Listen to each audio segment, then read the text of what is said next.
साथ में हमारे यहाँ जो छोटी दीपावली के पूजन का जो महत्व है, छोटी दिवाली के पूजन की जो प्रधानता है, हमारे यहाँ कहते हैं कि ये छोटी दीपावली है। अमावस्या के एक दिन पहले, रूप चतुर्दशी के दिन, या आप नरक चतुर्दशी के दिन हम जो भगवान का गुणगान कर रहे हैं, हम जो भगवान का स्मरण कर रहे हैं, हम भगवत चरणारविंद का रसास्वादन ग्रहण कर रहे हैं, उसका एक आनंद सुख,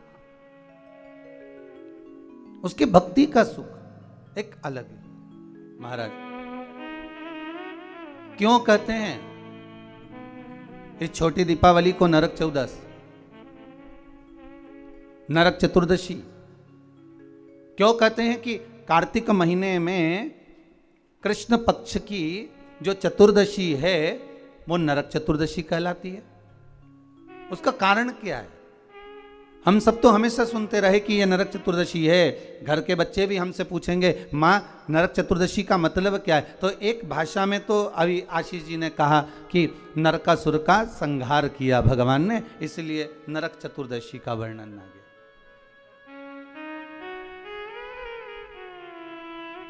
केवल एक नरकासुर का संहार करने पर नरक चतुर्दशी का महत्व वर्णन हो,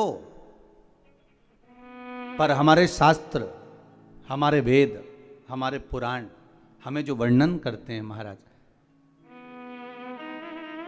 एक सुंदर नगरी में रांतिदेव नामक का एक राजा निवास कर रहा है। बड़ा सुंदर भाव है महाराज उस रांतिदेव का।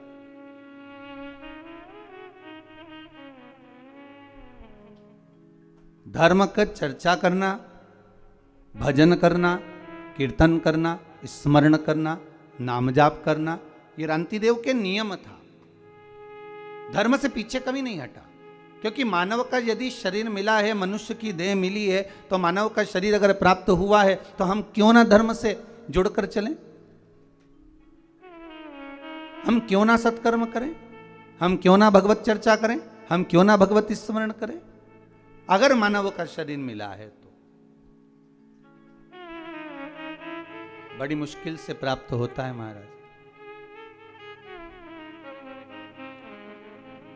84 लाख योनियों में केवल एक मानव का शरीर ही है जिसके माध्यम से हम पूर्व के कर्म का भोग लेते हैं और भगवान का भजन कर कर उस कर्म को हम काट भी लेते हैं। केवल एक मानव का शरीर, केवल एक मनुष्य की देह। आस्था चैनल के माध्यम से जितने श्रोता भाई बहन कथा को श्रवण कर रहे हैं, आस्था चैनल के माध्यम से जितने भाई बहन कथा श्रवण कर रहे हैं, सुन रहे हैं, या फेसबुक यूट्यूब पर इस कथा का रसास्वादन आप ग्रहण कर रहे हैं, तो उसका महत्व समझे कि मानव का जो शरीर मिला बड़ा मुश्किल से मिला है। 84 लाख योनियां महाराज, पत्नी हर योनि में प्राप्त होगी। आप जो बनकर जन्मेंगे वो उस समय पर पत्नी भी मिलेगी। आप जिस योनि में प्राप्त होंगे उस योनि में आपके बच्चे भी होंगे। हर योनि में कुटुंब भी होता है, कबीला भी होता है, पत्नी भी होती है, पति भी होता है, बच्चे भी होते हैं। हर योनि में आपको सब कुछ मिलेगा। खाने को भी प्राप्त होगा, पानी पीने को भी मिलेगा, आपको रहने के लिए कोई क्वार्टर, कोई घर, जहां अस्तबल आदि जिस योनि में हम हैं उसमें कुछ ना कुछ आपको रहने के लिए भी प्राप्त होगा। पर हर योनि में बच्चे भी मिलेंगे, पत्नी भी मिलेगी, पति भी मिलेगा, कुटुंब कबीला भी मिलेगा, भोजन करने को अन्न भी मिलेगा, या अन्न भाग जो आप खा सकते हो वो मिलेगा, पीने के लिए जल भी मिलेगा, रहने के लिए आपको भवन भी मिलेगा, आप जहां रहने का है वो सब प्राप्त होगा। प्रत्येक योनि में प्राप्त होगा, प्रत्येक योनि में। बस एक चीज प्राप्त नहीं होगी, वो क्या महाराज? भगवान की सेवा, भजन, पूजन, स्मरण और भगवत नाम की चर्चा। इसलिए कलयुग केवल नाम आधारा और सुमर सुमर नर उतरहि पारा। कली काल में नाम की आधारशिला को रखा, इसलिए कहा केवल एक मानव का शरीर है जो कर्म के भोग को भोगते हुए, हमारे कर्म के भोग को मिटाते हुए, भोगते हुए भगवत स्मरण की ओर अग्रण्य बढ़ा देता है, आगे बढ़ा देता है, भगवान के नाम की ओर आगे लेकर चले जाते महाराज। इसलिए शायद कहा कि मिलती है राम नाम की दौलत कभी कभी, मिलती है राम नाम की दौलत कभी कभी, मिलती है राम नाम की दौलत कभी कभी, मिलती है राम नाम सब गाइए की दौलत कभी कभी, होती है अपने भाग्य से सत्संग कभी कभी, होता है अपने भाग्य से सत्संग कभी कभी, मिलती है राम नाम की दौलत कभी कभी, मिलती है राम नाम की दौलत कभी कभी।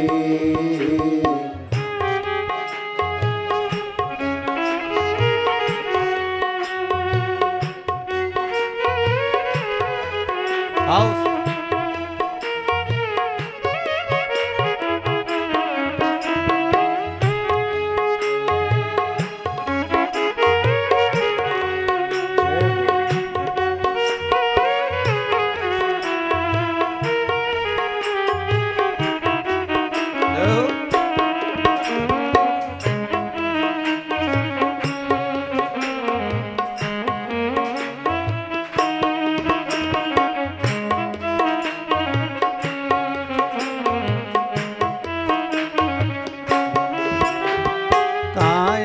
को पाके तुम कभी अभिमान ना करो, काया को पाके तुम कभी अभिमान ना करो, काया को पाके तुम कभी अभिमान ना करो, काया को पाके तुम कभी अभिमान ना करो,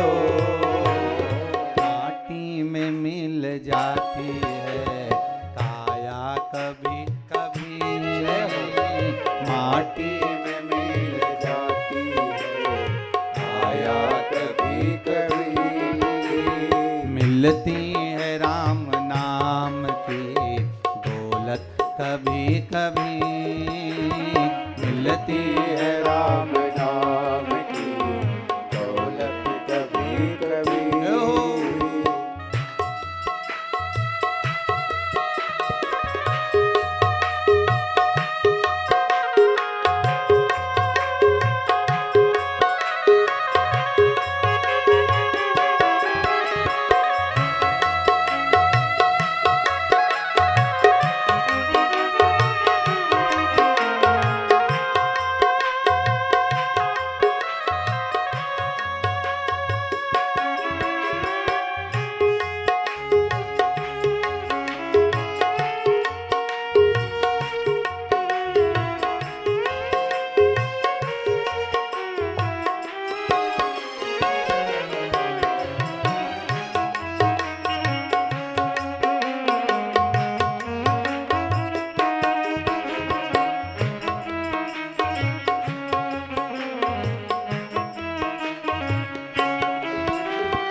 को पाके तुम कभी अभिमान ना करो, दौलत को पाके तुम कभी अभिमान ना करो, दौलत को पाके तुम कभी अभिमान ना करो, दौलत को पाके तुम कभी अभिमान ना करो,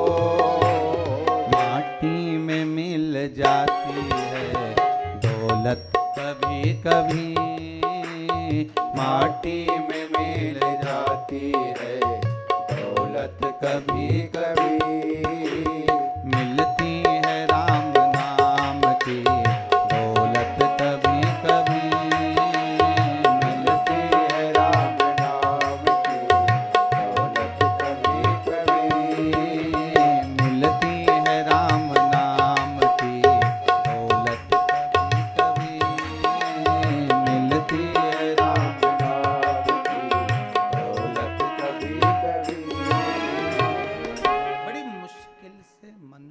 का यदि शरीर मिला है और मानव की देह प्राप्त हुई है तो भगवान का भजन मिलना बड़ा कठिन है, भगवान का स्मरण बड़ा कठिन। सारी योनियों में परिवार, पति पत्नी, बच्चे, कुटुंब, कबीला सब मिलेगा, पर नहीं मिलेगा तो राम नाम, कृष्ण नाम, शिव नाम, भजन कीर्तन ये नहीं मिलने वाला। ये बड़ा मुश्किल से मिलता है। रांतिदेव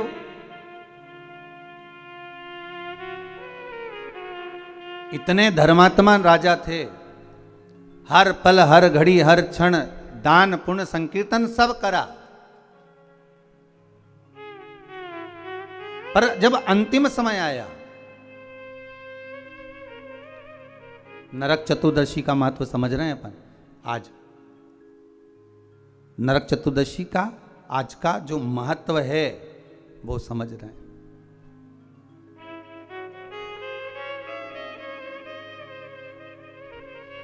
क्या महत्व है नरक चतुर्दशी का? कृष्ण पक्ष की कार्तिक महीने की इस चतुर्दशी का, रूप चतुर्दशी का, नरक चतुर्दशी का क्या महत्व है उसको समझना, उसके पूजन का क्या विधान है, छोटी दीपावली क्यों कहते हैं, क्यों दिए लगाए जाते हैं,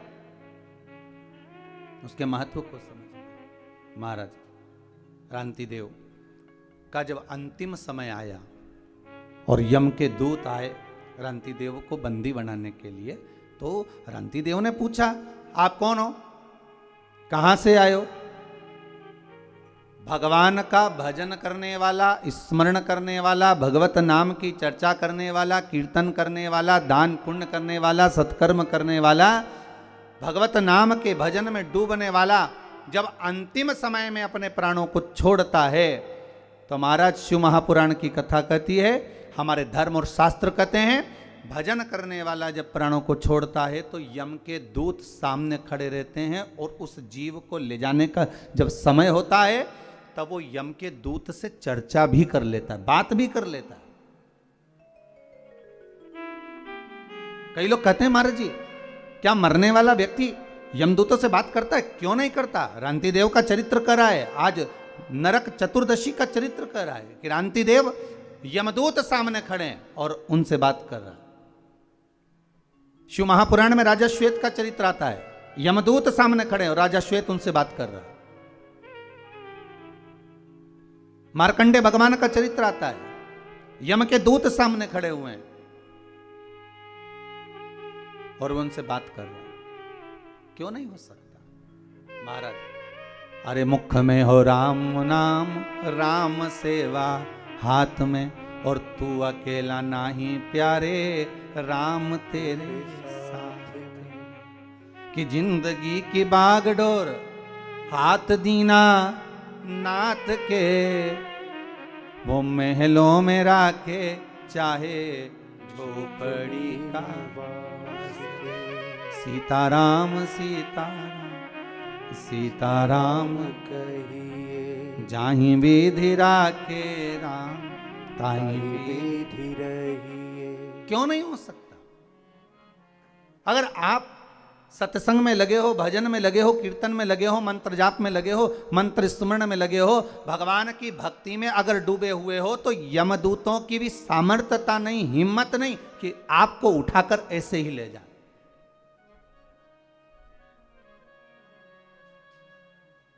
यमदूतों की भी सामर्थ्यता नहीं कि वो आपको उठाकर ले जाएं। वहां तो चर्चा होती है, बात होती है कि साहब हम आए हैं, यमदूत सामने नजर आते हैं। कहीं कहीं आप लोगों ने भी अपने जीवन में सुना होगा, जब किसी के प्राण छूटते हैं तो कहते हैं ना कि उनको तो पहले ही भान हो गया था, उनको तो पहले ही मालूम पड़ गया था, उनने तो कह दिया था साहब कि ऐसा हो रहा है। कई बार हम कहते हैं, हमारी सहज भाषा में आप लोगों ने भी अपने जीवन में सुना होगा कि वो ऐसा बोल गया, वो ऐसा कर गया, उसको तो मालूम पड़ गया था, उसकी तो सूचना मिल गई थी, अंतिम समय क्या है उसको मालूम पड़ गया। पर महाराज आज रांतिदेव के साथ वही हुआ। रांतिदेव ने पूछ लिया कौन हो? यमदूत। लेने आए हो? हाँ चलना पड़ेगा। बिल्कुल चलता हूं। कहां लेकर जाओगे? नरक। हो क्रांति देव करे, मैंने इतना दान करा, पुण्य करा, सत्कर्म करा, धर्म चर्चा करी, भगवत नाम लिया, जगत में मैंने सारा दान पुण्य धर्म सब कुछ करा, और तुम कह रहे हो कि मुझे नरक लेकर जाओगे। ये कहां का तरीका है? ये कौन सा तरीका है? कार्तिक महीने की यही चतुर्दशी कृष्ण पक्ष की थी, जिस दिन रांति देव यमदूतों से बात कर रहे हैं और कह रहे हैं तुम मुझे नरक लेकर जाओगे। मैंने पाप कौन सा करा है? भाई व्यक्ति अगर कोई पाप कर्म करे, व्यक्ति अगर कोई गलत कर्म करे तो कहा जाए कि इसने पाप कर्म करा है तो इसको नरक भेज दिया जाए। पर मैंने पाप कौन सा करा है जो मुझे नरक भेज रहे हो? तो कहा महाराज जी आपने 2 पाप करे। कौन कौन से? तो कहा पहला पाप ये कि दरवाजे पर गाय आई, गौ माता आई, दरवाजे पर खड़ी रही, इंतजार करती रही, और आपने गौ माता को भोजन नहीं दिया, भूखी चली गई। और दूसरा पाप आपने करा, दरवाजे पर ब्राह्मण आया और आप उसको अन्न भाग ग्रहण नहीं करवा सके, आप उसको भोजन नहीं करा सके। अब रांति देव ने पूछा ये हुआ कब था, ये तो बताओ पहले। अच्छा, सब जगह की फाइलें गायब हो सकती है, सारी फाइलें मिटाई जा सकती है, पर उस परमात्मा के द्वार पर जो फाइल लिखी जाती है उसे कोई मिटा नहीं सकता।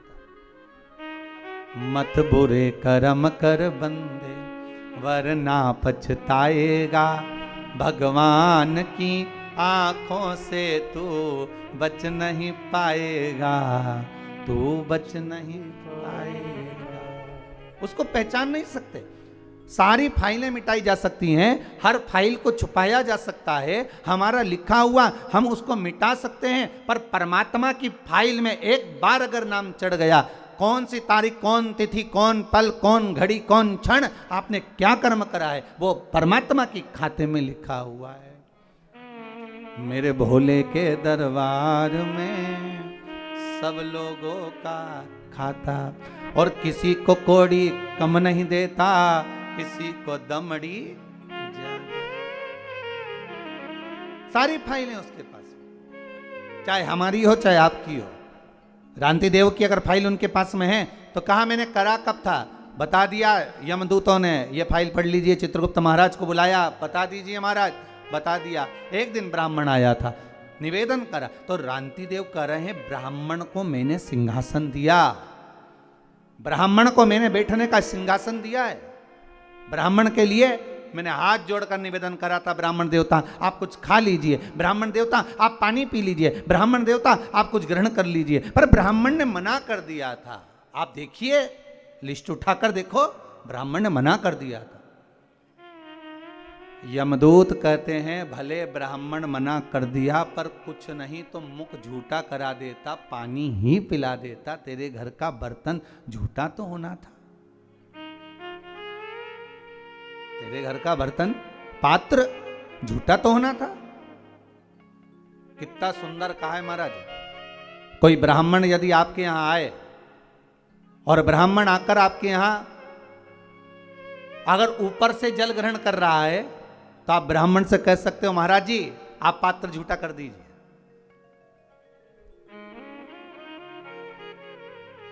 कोई ब्राह्मण आकर आपके यहां आया और वो ऊपर से जल भाग ग्रहण कर रहा है, वह हथेली में भाग लेकर, लाओ सब प्रसाद दे दो हथेली में, हथेली में भाग लेकर ब्राह्मण ग्रहण कर रहा है, तो उसको यजमान को चाहिए कि वो ब्राह्मण देवता से कहे कि ब्राह्मण देवता पात्र झूठा कर दीजिए, पात्र झूठा कर दीजिए, ये प्लेट झूठी कर दीजिए, ये पात्र झूठा कर दीजिए। क्यों? शास्त्र कहता है जितनी देर तक ब्राह्मण का झूठा पात्र घर में रखा रहता है, जितनी देर रखा रहता है उतनी देर घर से क्लेश को मिटा देता है। महाराज क्यों कहते हैं कि ब्राह्मण का मुख झूठा कराओ? अर्थात घर का पात्र भी झूठा होगा, वो रखा रहेगा, फिर घर की कोई बहू, घर की कोई माँ उस पात्र को लेकर जाती है, जब धोती है, साफ करती है, महाराज उसने अपनी जिंदगी में जितना पाप कर्म करा होता है, मात्र ब्राह्मण के पात्र का, उस पात्र को धो लेने पर भी उसके ना जाने कितने पाप नष्ट हो जाते, कितने पाप। अब झूठा कर लीजिए।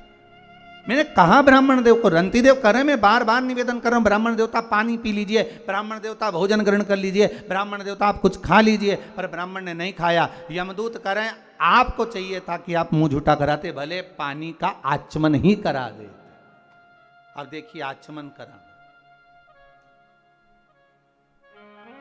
अब पानी का भले आचमन करा देते, पर कराना। एक दूसरा, गाय तुम्हारे दरवाजे पर आई और आपने गौ माता को रोटी नहीं दी, आप गाय को भोजन नहीं दिया। रांति देव हाथ जोड़कर बोले महाराज आप ये गलत कह रहे हैं कि मैंने गाय को रोटी नहीं दी। महाराज मैंने गाय को भोजन नहीं दिया, आप ये गलत कह रहे हैं। मेरे द्वार पर गाय आई और मैंने गौ माता को भोजन दिया। आप देखिए, आप स्मरण करिए, भगवान यमदूत कहते हैं गाय आपके दरवाजे से भोजन कर कर चली गई थी, पर कुछ समय के बाद गाय फिर दरवाजे पर आकर खड़ी हो गई थी, उस समय पर आपने उसको भोजन नहीं दिया। महाराज जब एक बार दे दिया तो दूसरी बार कैसे देते? यमदूतों ने कहा परमात्मा एक बार आपको सुख दे देता है और उसके बाद परमात्मा आपको सुख देना बंद कर देता है, तो क्या आप परमात्मा से वापिस सुख नहीं मांगते? क्या परमात्मा से वापिस सुख नहीं मांगोगे कि हे प्रभु, हे भोलेनाथ, हे मेरे नारायण, हे मेरे राम, हे मेरे कृष्ण? एक बार अगर आपने सुख दे दिया और सुख देने के बाद फिर वापिस वही की वही लीला चालू हो गई, वही हमारा कर्म का दुख हमारे सामने आ गया, तो क्या आप भगवान से वापिस सुख नहीं मांगोगे कि हे भगवान हमें वापिस सुखी कर दीजिए, वापिस ऐसी कृपा कर दीजिए कि हमारा वैभव, हमारा धन, हमारी प्रतिष्ठा, हमारा यश, हमारी कीर्ति पुनः वापिस स्थापित हो जाए? रंती देव, गाय अगर एक बार भोजन कर कर चली गई और दूसरी बार पुनः तुम्हारे दरवाजे पर आई है, तो तुम्हारे दरवाजे पर तुम्हारा कल्याण करने के लिए आई है। तुमने उसको भोजन नहीं दिया, क्षमा करिएगा, मुझसे गलती हो गई, इसलिए तुम्हें नरक भोगना पड़ेगा। रांति देव ने कहा नरक अगर भोगना तो मेरा पुण्य कहाँ गया वो बताओ। पुण्य तुम्हारे सामने, तुम्हारे पुण्य के बल पर मांगो, तुम बैकुंठ का भोग भोगोगे कि कुछ और मांगना चाहते हो? इतने में रांति देव ने कहा अगर मेरे पुण्य का भाग देना चाहते हो तो केवल मेरे जीवन में 1 वर्ष के लिए मृत्यु को टाल दीजिए, 1 साल मेरी मौत ना हो, मेरी मृत्यु ना हो। 1 वर्ष? हाँ, क्या करोगे? रांति देव ने कहा जो नहीं कर पाया वही करूंगा, आप 1 वर्ष के लिए मुझे पुनः मेरा जीवन दे दो। भगवान यमदूतों ने कृपा करी और यमदूत उसको छोड़कर 1 वर्ष के लिए दे दिया उसका पुण्य का भाग।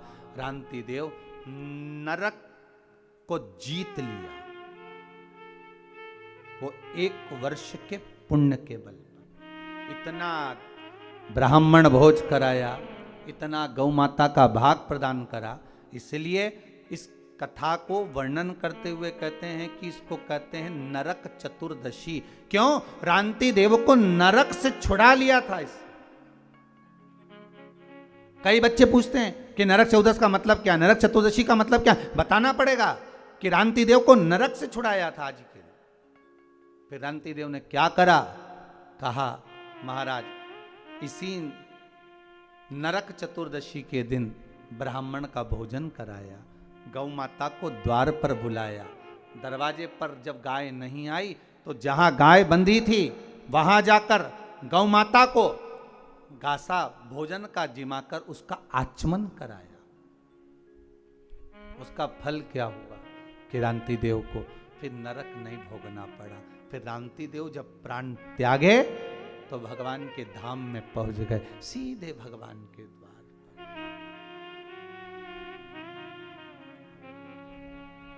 सीधे भगवान के द्वार। और महाराज जब जीवन में परख हो जाए, जीवन में अगर परख हो जाए तो जीवन का सुख ही दूसरा है। इसलिए कहते हैं ना महाराज, ऐसो कोई नहीं रे या हीरा को परखइयो राम, कोई नहीं रे ऐसो कोई नहीं रे, ऐसो कोई नहीं रे या हीरा को परखइयो राम, कोई नहीं रे ऐसो कोई नहीं रे कोई नहीं रे, या हीरा को परखइयो राम कोई नहीं रे। ऐसो कोई नहीं रे, ऐसो कोई नहीं रे, या हीरा को परखइयो राम कोई नहीं रे। हो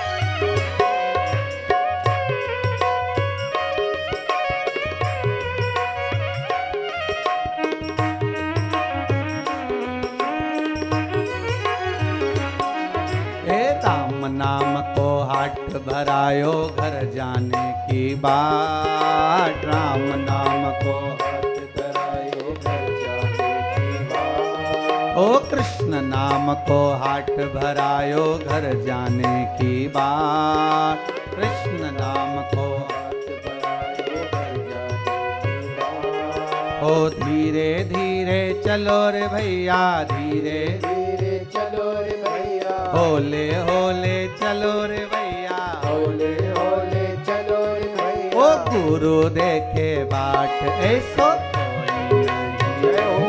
ऐसो कोई नहीं। या हीरा को परखइयो राम कोई नहीं रे। ऐसो कोई नहीं रे, ऐसो कोई नहीं।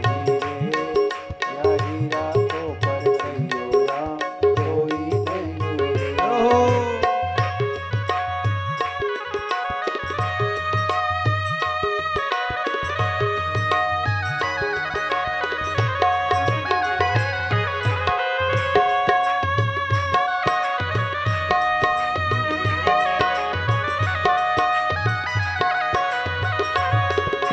राधे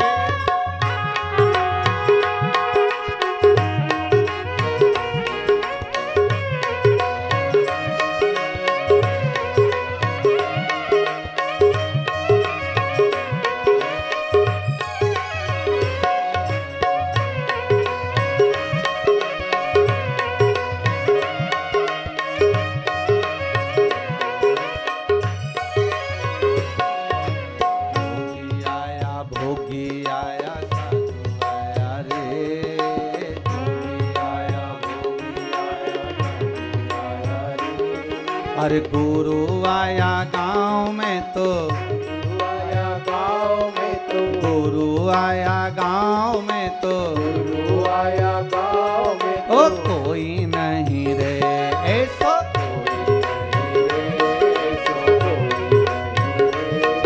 या हीरा को परखइयो राम कोई नहीं रे। ऐसो कोई नहीं रे, ऐसो कोई नहीं रे। या हीरा को परखइयो राम कोई नहीं रे। ऐसो कोई नहीं रे, ऐसो कोई नहीं रे। या हीरा को परखइयो राम कोई नहीं रे। राजा रांति देव नरक से बच गए।